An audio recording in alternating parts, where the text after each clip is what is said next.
Welcome to Justice Trek. My name is Ted Kilvington, and this is an audio and video log that journeys through comic book history as I discuss individual comic book stories of Star Trek, the Justice Society, and the world's greatest superheroes, the Justice League of America. Justice Trek is the only show devoted to the entirety of these great comic book series. From the 1940 debut of the JSA, the launch of the JLA and Star Trek comic books in the 1960s, and right up to comics hot off today's shelves. This show will impact you in 5, 4, 3, 2, 1.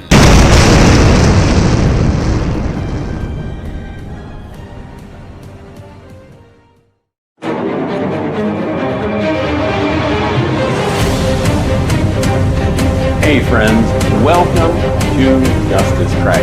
I'm Ted Killington. This is episode 9.3. Why do I say 9.3?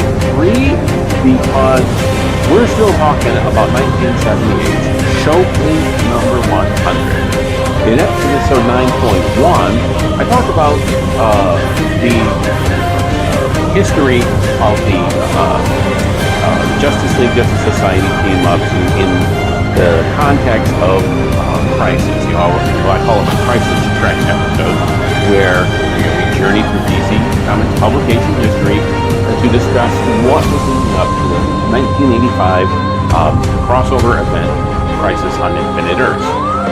I had so much great stuff to talk about that when I finally got around to my extended roll call, it was taking like an hour, over an hour. I had like 70 minutes of recording. The great stuff about DC history leading up to, Showcase number 100. Great, and all the great background of all those characters that were appearing in Showcase number 100. So I'm going to put that up into two separate parts, partly for your benefit, so you don't have to watch one whole hour and 10-minute episode. But also, to be fair, for file size reasons, so it's not one super long file. It's like clunky to upload and download, stream, or whatever. And then now, in episode 9.3, I'm going to tell you about the actual story, the plot of Showcase number 100. And then I'm going to give you my notes and my thoughts about it. So, before I get to that, now, if you've watched part 1 and you've watched part 2, thank you for coming back for part 3. But if you haven't done that, you can still enjoy this episode without watching the first two parts. However, it'll give an added benefit of knowing the context in which these characters and the story is taking place. Now, you may have noticed the shirt I was wearing at that time. Now, this doesn't actually say multiverse. What it actually says is the multiverse. This is a part of a Kickstarter project by the great comic book writer and great Justice League writer, J.M. DeMatteis, or J. Mark DeMatteis. And he has written over 100 Justice League comics over the last 35 years. And, he may very well write more. He's still going strong, and he decided to launch his own company with his own stories. And he held a Kickstarter to do that. People who contributed to the Kickstarter, depending on what amount of your contribution was, you had a variety of things to choose from. I chose the trade paperback and this great The Multiverse t-shirt. And this is actually the same, what the cover of the book, the trade paperback looks like. And it's got basically it's like the number 1 issues of the first 4 The Multiverse series. I haven't read it all yet. One of the characters, or at least one of the covers, called Any Man, is actually a direct takeoff on Crisis on Infinite Earths number 7. That George Perez cover was the inspiration for the cover to Any Man number 1, coming soon from the Multiverse. Or if you were a backer on Kickstarter, you've already got the multiverse and Any-Man #1. But there's some other stuff like another comic he's coming out with is called the Edward Gloom Mysteries, and there's one called Layla, which is kind of a takeoff on like Dorothy and the Wizard of Oz. So that was a really good story. And I'm definitely looking forward to catching up on the other stories that are included in that trade paperback. So, but enough about but enough about the multiverse. Let's get back to the DC multiverse. So, Showcase number 100. I'm just going to give a very brief roll call so you know which characters are in this issue. In order of appearance, you've got The Flash, Barry Allen, the Green Lantern, Hal Jordan, Aquaman, Arthur Curry, Atom, Ray Palmer, Adam Strange, yes, that is his real name. Then Teen Titans, including Aqualad, Garth, Robin, Dick Grayson, Wonder Girl, Donna Troy, and Kid Flash, Wally West.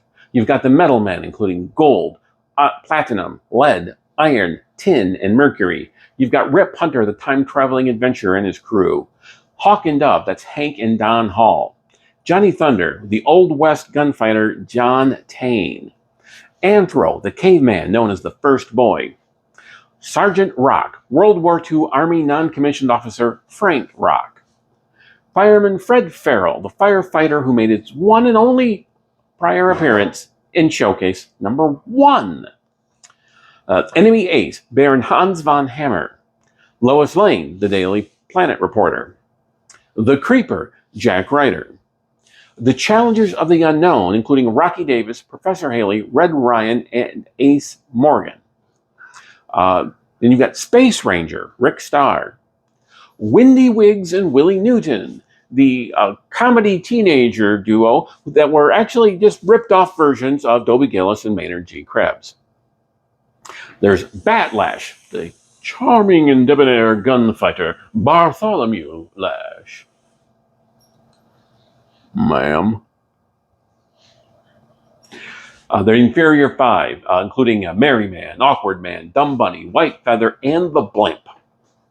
Bertram Binky Biggs Jr., or Binky as he's best known, the teenager who was not nearly as ripped off from Archie Andrews as Wendy and Willie were from Dobie and Maynard. Tommy Tomorrow, the Planeteer from the future. Firehair, the red-haired Caucasian boy who was raised as a Native American by the Blackfeet tribe. The Sea Devils, including Dane Dorrance, Biff Bailey, Judy Walton, and Nikki Walton. Dolphin, the mysterious underwater adventurer. The Phantom Stranger, the mysterious supernatural adventurer. And the Spectre, Jim Corrigan. Showcase number 100 was published February 16th, 1978, with a May cover date and a 60-cent cover price. I bought that comic at the time it was published. It was one of the first 10 comics I ever bought in my life, and never reprinted, not available digitally. I don't even have my original copy. I had to go out and buy the copy I own now, on eBay. If you would like a copy, go out and buy it at a comic shop, on eBay, on ComicCollectorLive.com, or something else. Because you can't get it digitally and you can't get a reprint. The story was called There Shall Come a Gathering, and it was by Paul Kupperberg and Paul Levitt's writers. Joe Staton, pencil and ink artist, Ben Oda letterer, Adrian Roy colorist, and Joe Orlando editor. Now, in case you're wondering why I'm covering this on Justice Trek, when only a handful of the characters are Justice League members, well, the story begins aboard the Justice League of America's satellite headquarters, and we see a diverse group of heroes have assembled. From the Justice League, of course, we have Aquaman, Atom, Flash, and Green Lantern.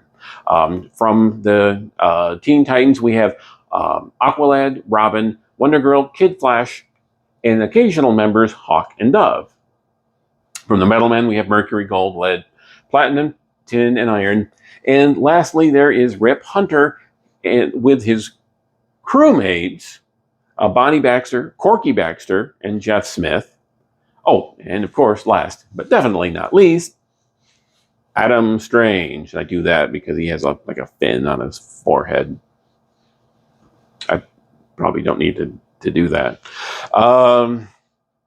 Now, as they're standing around in the satellite headquarters, Flash points out that the evidence is conclusive that something is disrupting the fabric of time itself.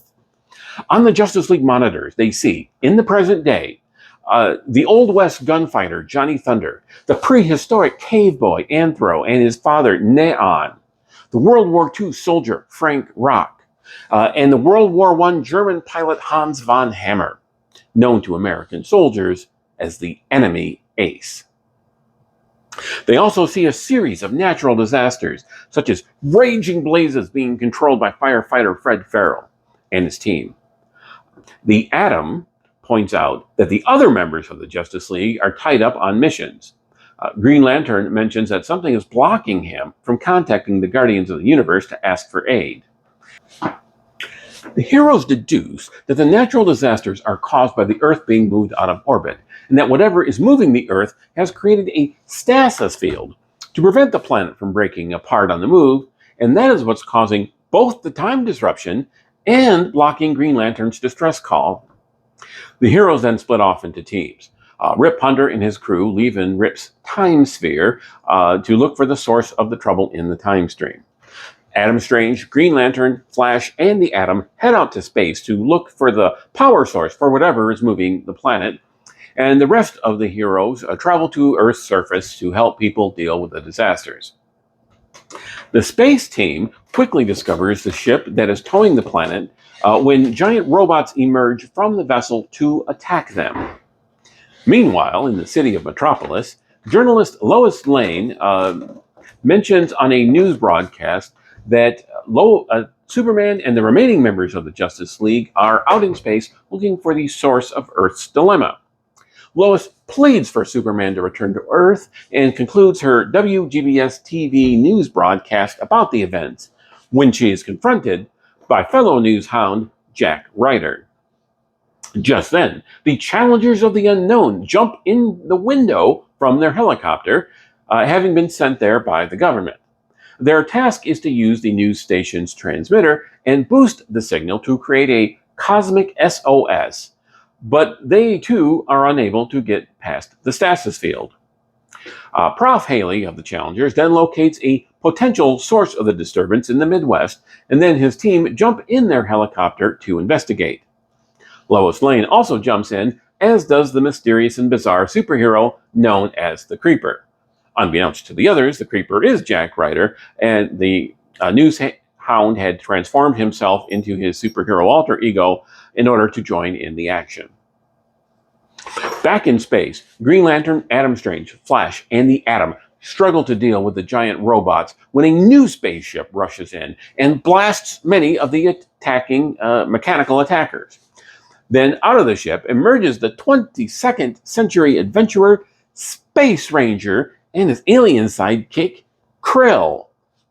The heroes then dispatch the rest of the robots and enter the towing spaceship.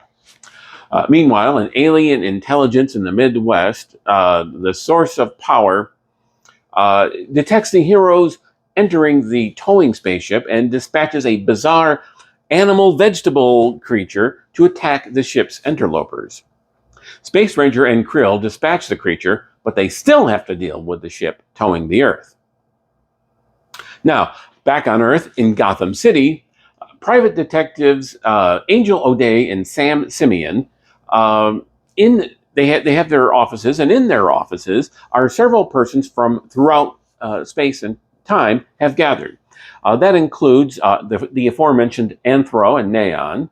There are Wendy and Willie, the Inferior Five, Batlash, Firehair, Binky, and Tommy Tomorrow. The Planeteer Tommy Tomorrow tells the gathered group that using his 22nd century technology, he has pinpointed the source of the problem, and then he, Batlash, and Angel leave in Tommy's spaceship to investigate the source in the Midwest. At the same time, near the North American coast, Aquaman and the Sea Devils, joined by Dolphin, rescue people who have fallen from a collapsed bridge. In Metropolis, the Metal Men encounter a dinosaur, and elsewhere the Teen Titans deal with some time-displaced warriors. Time-displaced warriors. Back at the alien spaceship that was towing the Earth, the heroes ponder their next move to stop their planet from hurtling through space, when the Phantom Stranger arrives and leads Green Lantern, Flash, Adam Strange, Space Ranger, and Krill in a seance. They are successful in summoning the undead being known as the Spectre, and the ghostly guardian gets right to work in pushing the Earth, trying to halt its journey throughout the cosmos. Back on Earth, in the Rocky Mountains, the challenges of the unknown, the Creeper, and Lois Lane see from their helicopter a giant green cube that looks like it's constructed out of marble. They land nearby and try to find an entrance, but as soon as one opens, Lois jumps in and it immediately seals off after her before any of the others can pass through. On the opposite side of the cube, Batlash, Angel O'Day, and Tommy Tomorrow land in the Planeteer's ship. Like the others, they are able to make an opening, and Angel goes through, only to have that also seal up behind her, inside the cube, but on opposite sides. The two women fight robots in the corridors of the complex structure. Lois and Angel do not know where they are going, or why they are going there, or what they will do if they get there. But somehow they know that the fate of the world depends on their actions. At the center of the cube, the alien intelligence from earlier lies in the complex, knowing that the women are present and plans to deal with them. Painfully. On the alien towing ship, the Phantom Stranger feeds the willpower of the space team into the Spectre to give the Astral Avenger the psychic strength he needs to restore the Earth to where it needs to be. Back in the cube, Lois and Angel meet in the center of the complex and know only that they must do what they can to destroy the construct that is threatening their home planet. They start tearing apart the place with their bare hands, hoping to do something, anything, to save their planet, even as the alien intelligence begins to resume towing the Earth, concluding that the humans in space are too tired to stop it again.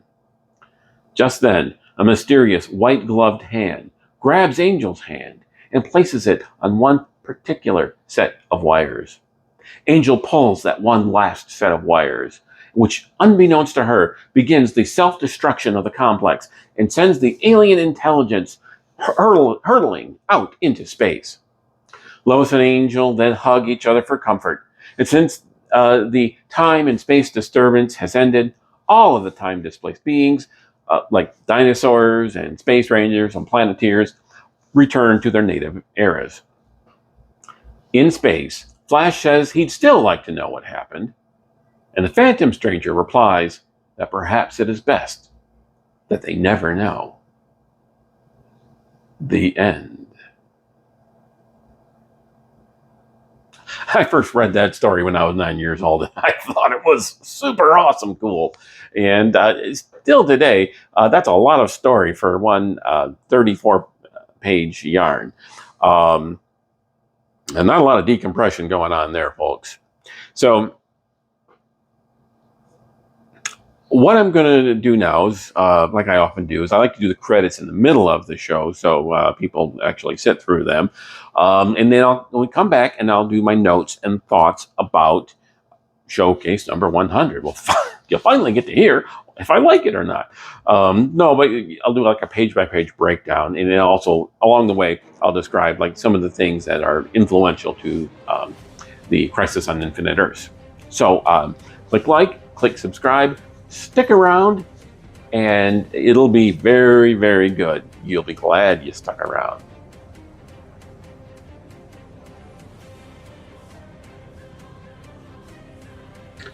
If you have questions or comments, please feel free to send them to me on Twitter under the handle @JusticeTrek or via email at thejusticetrek@gmail.com. Be sure to include the word "the" at the beginning of the email address. For research purposes, I rely heavily on dc.fandom.com, memory-alpha.fandom.com, comicvine.gamespot.com, the Grand Comics Database at comics.org, and Mike Boyle's website, Mike's Amazing World of DC Comics at dcindexes.com. The opinions expressed are solely those of the host and any participants. This podcast is not a commercial enterprise and does not make any money. All copyrights are held by their respective owners. The opening sequence was animated by Craig Smith of Phoenix Studios. The opening music is Dragon Slayer by the Makai Symphony. All music used is either public domain and/or not protected by copyright. Under Section 107 of the Copyright Act of 1976, allowance is made for fair use for purposes such as criticism, comments, news reporting, teaching, scholarship, and research. Fair use is a use permitted by copyright statute that might otherwise be infringing. Nonprofit, educational, or personal use tips the balance in favor of fair use. Hey folks, it's Ted. I'm sorry I was not able to keep the episode down to a reasonable time frame. So because it went on so long, I'm going to split what was going to be episode 9.3 up into two parts. So the part you just heard is still 9.3, but I'm going to release the remainder of the episode with my analysis of Showcase number 100. I'm going to release that as a separate show, 9.4. So, thank you for being here. Please click like, please click subscribe. Thanks for sticking around for episode 9.1, where I did my Crisis Trek 78, journeying through DC Comics history, talking about the events in 1978 that were leading up to the crisis. Episode 9.2, where I did the extended roll call for all the wonderful characters that were appearing in Showcase number 100. And, of course, there's this one, 9.3, and coming up we have 9.4, where I promise you I will be wrapping up my coverage of Showcase number 100. This is just such a great comic, and it meant so much to me that I just had a lot to say, and I hope you enjoyed it. So, once again, please click like, please click subscribe, and see you soon. Oh, and keep on Justice Trekking.